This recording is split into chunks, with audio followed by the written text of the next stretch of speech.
As we start topic 10, we need to do an honest assessment of the papal monarchy. And at this point in church history, when you hit the early medieval period and you move through the medieval period, the papacy, the pope, and bishops, and the church at Rome, this is where you really can say the Roman Catholic Church is in its heyday, and it is acting like a monarchy. It's a church monarchy. It's a religious monarchy. It's a monarchy that is headed by the Pope instead of the Emperor. But there's a problem with this. If you know even the most rudimentary things about Jesus and his first followers, one of the things you probably know is that Jesus was a poor carpenter from Israel, Palestine. His followers were artisans. They worked with their hands. They were fishermen, all sorts of things like that. And they certainly weren't rich. You have all of these stories of Jesus condemning riches. You have stories of Jesus blessing those who are poor. So the question becomes, can you actually have a papal monarchy if you are a follower of Jesus, or if you are an organization that is following Jesus? And this is a question that is still asked today in 21st century Catholicism. Can you have a Catholic Church with 1 billion+ followers and all of this wealth when Jesus was a poor peasant? Well, there are obviously different ways of answering that question. Some will say, well, yes, it's okay. Some will say, no, it's not okay. Some will have positions in between. But let's talk about how we got to a papal monarchy and the centralization of power in the Church of Rome. This all started with the fall of the Roman Empire. We've talked about this a bit before. When the Roman Empire fell, it wasn't as catastrophic for a lot of people as it should have been, because what happened is the church just walked in and basically replaced certain organizations and certain offices that were falling apart. But it wasn't just the Roman Empire that was following. Europe itself was decentralizing and destabilizing. And we're talking about here the years about 450 to 950. It's in this whole period, 450 to 950, that people begin to think differently about themselves as Europeans. What happens after 950, from about the years 1000 to 1050, is you start to see the formation of nation states. You even begin to see a bit of the formation of nationalism. Obviously, Charlemagne was able to come in and control a large area of what's called Frankish territory, which included Germany and France. But people in these areas start to realize, wait a minute, I'm not the same as people in this other area of Europe. So you might start to think of yourself more as being Germanic or being French, or the equivalent of that at this period of time. In fact, the papal monarchy itself is a nation state, but it's different from all other monarchies because instead of having a king at the top of everything, you have a pope. So things are really beginning to change here, and you're going to start having throughout the medieval period. You're going to start to see kings and queens who rule over certain areas, and the people that they're ruling over start to think of themselves, well, I'm Spanish, well, I'm English, well, I'm French, well, I'm German. So this is the decentralization of Europe. Not everyone is thinking of themselves as belonging to the quote-unquote Holy Roman Empire anymore. It's Pope Gregory who really revolutionizes the office of the Pope, the office of the papacy.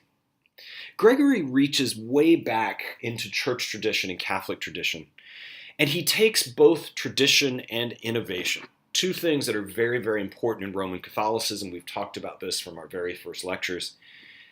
And he ramps everything up. So you never, in Catholicism, it's kind of like Judaism. You never throw anything out. You keep the tradition, but you keep innovating with the tradition. So even when it looks sometimes like you've changed something, it could just be that you've innovated or re-innovated with the tradition. Well, The idea of the papacy, the papatus in Latin, is not a term that we see a lot in Roman Catholic history before the 11th century. But the idea of the papacy is that the Pope may die, but the papacy lives on until a new Pope is elected. What I mean by this is, if you think about modern Catholicism, Pope John Paul II died, and for several days there was a meeting of the Council of Cardinals, and eventually, over time, a decision was made to elect a new Pope, Pope Benedict XVI, and then Pope Benedict XVI decided that he was going to retire, so he became an emeritus pope. And again, this whole process of electing a new pope started. We'll talk a bit about more about this here in this lecture. But even though Pope Francis was eventually elected, what this means is there is an amount of time, whether it be a few days, whether it be weeks, whether it be months, where nobody is sitting on the throne of Peter. Well, in a sense, it matters and it doesn't matter. The Pope may not be on the throne. There may not be an elected Pope because a Pope could have died, but the papacy itself is something beyond that, and it lives on no matter whether there's a living Pope or the Pope has died and we're waiting for a new Pope to come along and occupy the throne. But what this means is, once you start having the church talking about a papacy, a papatus, is that it becomes a monarchy with a monarch, the Pope, that's now competing with all the other monarchies.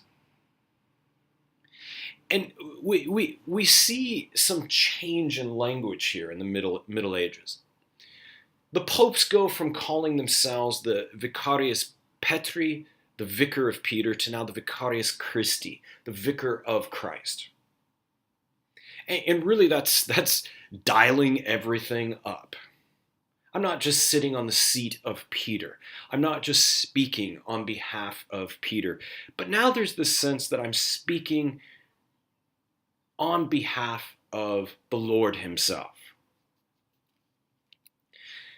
It's also in this period that we start to hear a lot about the cult of St. Peter. Now, cult has a bad connotation for us in the modern world.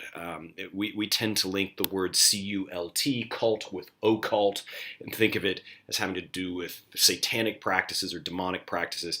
That is not what a cult means in the ancient world, even back in the Greco-Roman era. And when we talk about cults in modern American society, we might think about certain fringe groups like the Branch Davidians or something like that in Waco, Texas years ago. And that's not what cult means in the ancient world. Cultus, from which cult comes from, this Latin word cultus, simply means prayers, liturgies. It's the worship of God. So often you would talk about the cultus deorum in Latin, and this was essentially the prayers, liturgies, sacrifices, etc., that you offered to your God. But the cult of St. Peter became so important in the medieval period that we start to hear things like this phrase, by apostolic authority, and I'll explain that here in a second. We start to see statues of Peter all throughout the Roman Catholic Church. You still see these today. Peter becomes such an important figure, and as Gregory is reaching back in the tradition, he starts emphasizing and re-emphasizing. Remember, Peter is, in Catholic tradition, the first pope. June 29th becomes the feast of Saints Peter and Paul because they were supposedly, according to tradition, martyred in Rome. In fact, there is a tax of St. Peter. The whole idea of apostolic authority is tied to apostolic succession, and this still exists in the Roman Catholic Church today and in some of the Eastern churches. Apostolic authority is this idea that you may accept as true, as literal, you may see it as mythological, but it's this idea that there is an ongoing line of authority that exists all the way down to this day, that's unbroken. Apostolic authority is this idea that Jesus handed off the keys of the kingdom to Peter, and then Peter passes them to the next person, the next person, the next person. And the idea is that pope after pope after pope after pope, from Peter all the way down to John Paul II, to Benedict, to Francis, that there is an unbroken line of apostolic authority, the authority of the original apostle Peter, being handed on from pope to pope to pope, from bishop to bishop to bishop, priest to priest to priest, and that this line is unbroken. Now, a lot of historians would tell you it's been broken more than once, but the tradition of the Roman Catholic Church would say, no, it hasn't. And that's what gives the Roman Catholic Church its unique authority, is that unlike any other churches, it can actually trace the authority of the Pope back to Jesus handing the keys of the kingdom off to Peter.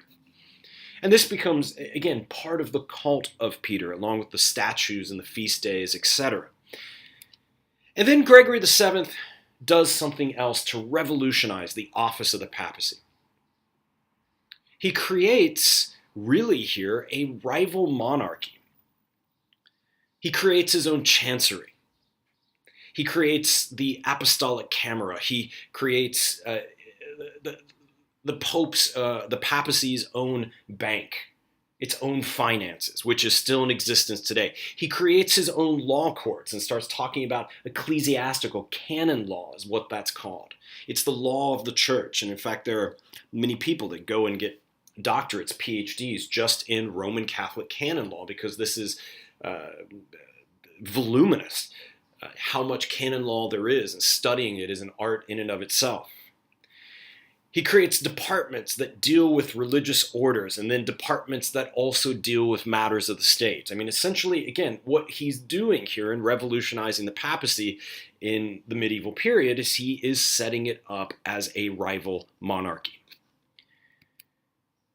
Finally, what happens is we get this body within the Catholic Church known as the College of Cardinals.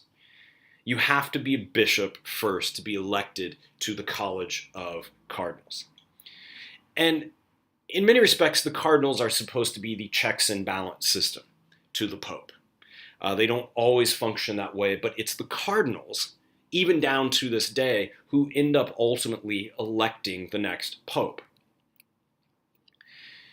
Some historians have said that to study the papal monarchy is really to study the history of the College of Cardinals. The cardinals act as a court of advisors to the popes. And you have cardinals, you have bishops, archbishops all throughout the world that also function as cardinals and are part of this college that advises whoever happens to be on the seat of St. Peter.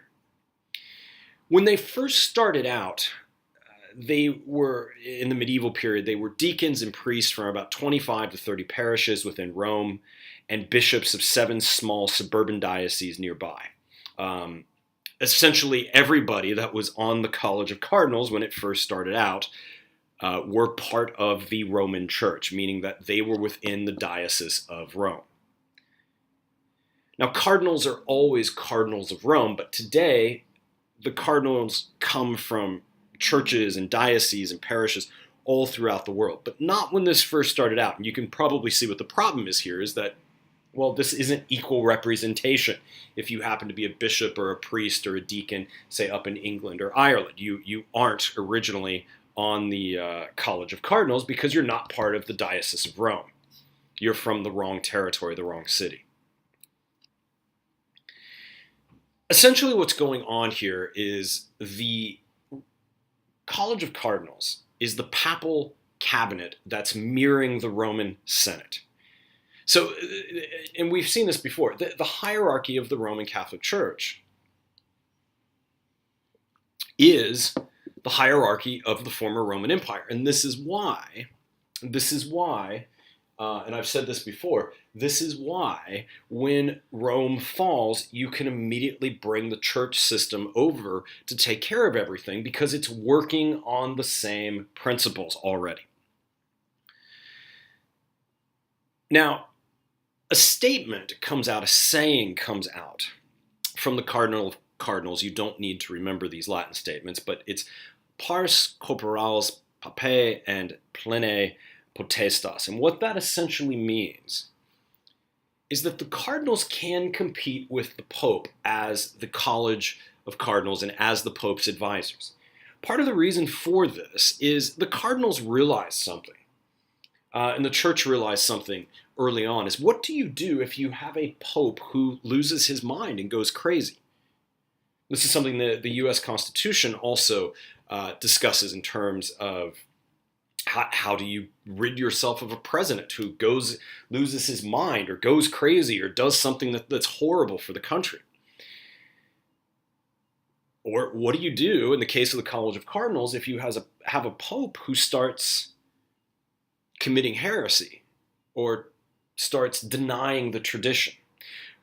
Well, the cardinals can do something about that. They really act as the checks and balance system to the pope. And sometimes you can imagine that if the College of Cardinals gets the wrong person in as pope, they can do all kinds of things, some not so Christian, to get rid of a pope they don't like in order to install a pope that they might like. Unfortunately, even down to this day, as much as the College of Cardinals would like to say it's simply the Holy Spirit electing the Pope, there's a lot of politics involved in who's elected as Pope and who the College of Cardinals picks. I mean, it's one of their own that they're ultimately picking. So what happens with the Cardinals is, even though they start out as this smaller group, only from the diocese of the Church of Rome, they go from simply working on liturgical things like prayers and how the Mass should go and worship, to actually engaging in administrative functions. I mean, the reality is they're going here from acting in the form of cardinals who work on worship to being individuals who are now engaging in functions that once upon a time Roman government administrators did. 4 chancellors from the cardinals become pope in the 12th century. They will start signing documents as papal witnesses. They will also function in legal capacities for the papacy. And sometimes the cardinals would end up replacing a synod of bishops. I mean, in other words, even though they start out so small, they ended up with power and these great administrative roles within the Vatican itself.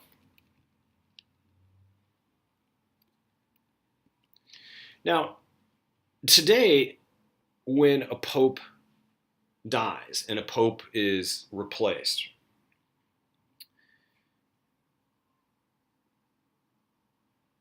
you bring together what's called a conclave of cardinals.